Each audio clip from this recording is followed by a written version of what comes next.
family, friends, and YouTube. As you can see, Snowee's in the background, and this is my version of doing YouTube Shorts.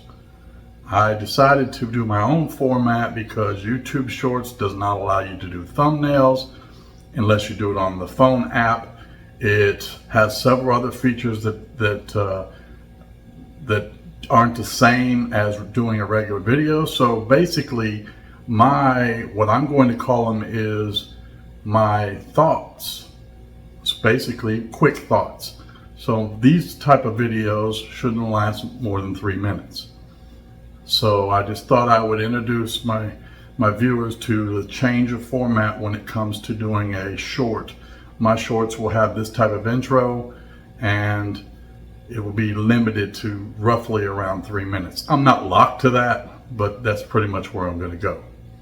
So that is why I changed the format to from YouTube Shorts. For those of you who saw my one short I put out, I wasn't able to change the thumbnail. I wasn't able to do a whole bunch of things, and of course it stayed out for a whole day and only had like 40 views, where my videos are usually viewed 200 times in one day.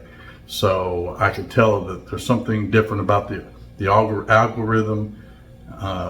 Nonetheless, this is how I'm going to do my version of Shorts. So till next time, just live your life.